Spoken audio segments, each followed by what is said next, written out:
চতুর্থ শ্রেণী, তোমাদের 160 পাতায় অর্থাৎ দ্বিতীয় পরীক্ষার জন্যে আমি এই পাতাটাতে কতগুলো গুরুত্বপূর্ণ প্রশ্ন আছে, প্রশ্নগুলো তোমাদের একটু শুনিয়ে দেব যাতে তোমাদের শুনে শুনে মুখস্থ হয়ে যায়। দেখো এখানটাতে বলছে নোনা জল কোথায় দেখতে পাওয়া যায়? সমুদ্রে। এখানে একটা ভালো প্রশ্ন আছে। তারপর দেখো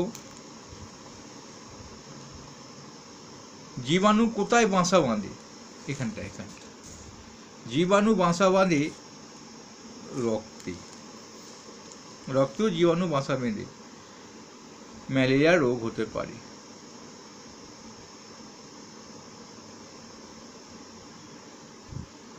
প্রবাল প্রাচীর কি? ঘন বন বা সমুদ্রের নিচে যে একটা প্রাচীর দেখা যায় প্রবাল প্রাচীর বলা। সবচেয়ে ভালো প্রশ্ন এখানে পাবে,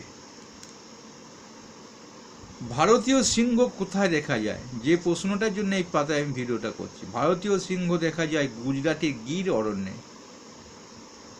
আর একটা খুব ভালো প্রশ্ন, মৃগা রেশম বা রেশম মথ কোথায় দেখা যায়?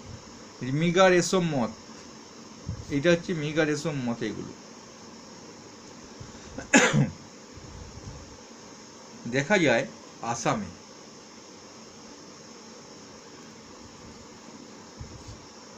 দেখা যায় মৃগা রেশম মথ। এই দুটো কিন্তু খুব ইম্পর্টেন্ট প্রশ্ন। এক, গুজরাটের গির অরণ্যে কি ভারতীয় সিংহ দেখা যায়, আর আসামে মৃগা রেশম মথ দেখা যায়।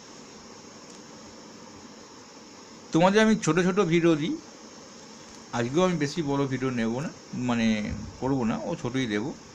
দেখো এই পাতাটা একটু পড়ো। কুসংস্কারে বসে কোন গাছ কেটে ফেলা হচ্ছে? খুব ভালো একটা প্রশ্ন। কুসংস্কার অর্থাৎ এটা করতে নেই, এই গাছটা রাখতে নেই, এই গাছটা খুব ক্ষতি করে, কুসংস্কারে বসে কোন গাছ কেটে ফেলা হচ্ছে? শিমুল গাছ। এইখানটা শিমুল গাছ, কুসংস্কারে বসে শিমুল গাছগুলোকে কেটে দেওয়া হচ্ছে। শিমুল গাছে নাকি ভূত থাকে, এই জিন থাকে, এইসব আর কি। আর একটা এই পাতায় ভালো প্রশ্ন আছে, বিপন্ন বাসভূমি বলতে কি বোঝো? বাসভূমিটাই বিপন্ন, অর্থাৎ পশু পাখিদের বাসভূমিটা খারাপ, হারিয়ে যাচ্ছে, সেটাকে বলছি বিপন্ন বাসভূমি। আকাশ থেকে দেখলে সুন্দরবনকে কেমন লাগে? মাথা টাকের মতো। তাহলে আমরা ভালো ভালো প্রশ্নগুলো আলোচনা করলাম, 2 পাতা 1 পাতার মধ্যে ভালো প্রশ্ন, আর বড় প্রশ্ন তাহলে তো লিখিয়ে দিই, থার্মালে বুঝতেই পারো। পরবর্তী ভিডিও তোমাদের এই দ্বিতীয় পরীক্ষার জন্যেই এই রবীন্দ্র সেতু, হুগলি সেতু, এগুলো নিয়ে একটু আলোচনা করে দেবো। ভালো লাগলে একটা লাইক করবে।